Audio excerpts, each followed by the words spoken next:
2022,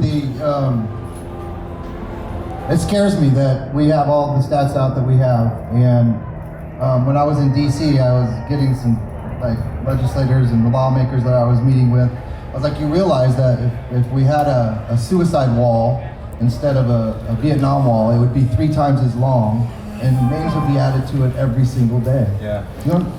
Can you put that into perspective? Think about what I just told you.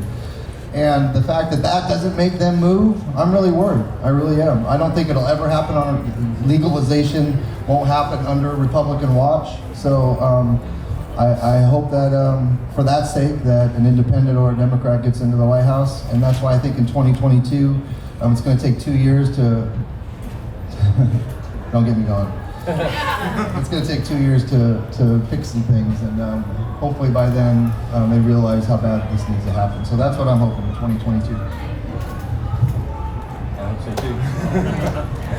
I don't like make predictions, like timeline predictions, especially because a lot of the work that we've done, like the VA policy, was open timeline stuff that normally traditional marijuana organizations don't work on because it doesn't fit into a timeline. So, but having said that, there are a lot of trends that I would point to. One, nationally, we have 3 trends. I'd say one is the hemp and CBD, which has blurred the lines between, medical marijuana is now hemp and marijuana and cannabis, and it's really made it difficult to just stand there and say, oh, well, this cousin of cannabis is okay, and that isn't. That no longer works, and we need both. We need all of it, and that is becoming really clear. And we have, as a result of that, very high-level people in our Congress and our Senate that are backing very, very cool legislation. And seeing across the aisle, Republicans and Democrats sponsoring bills, seeing larger numbers of bills, all these are really good signs that we're going somewhere.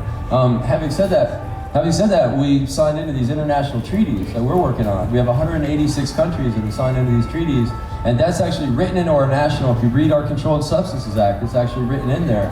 And that is where I was talking about that last days of colonialism kind of washing out. We have countries like Canada that are supplying medical marijuana right now all over the world. And I agree with Patrick, one of our main goals is to get cannabis on the shelf in the pharmacy of the VA and have the VA doctors know what to do with it. It's pretty straightforward. That's what we want, right?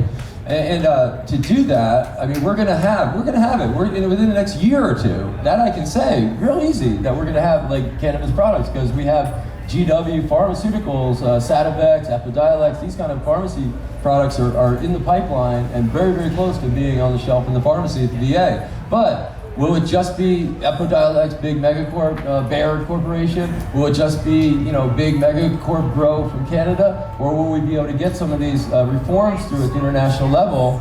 One of them, very important in my last seconds, I'll say, the World Health Organization has put review recommendations on the table that in themselves will help this a little bit and open it up for smaller countries to get involved, like Uruguay, like Mexico even, Colombia, Jamaica, we'd like to get into this market, Colombia, to produce medicinal cannabis and have that be accepted in their country as a approved drug. That would then make it eligible for us to put in our pharmacy at the VA. It's pretty straightforward, but you have to have these little agreements. It's international signed. You have to have the law and stuff at the national level put in line.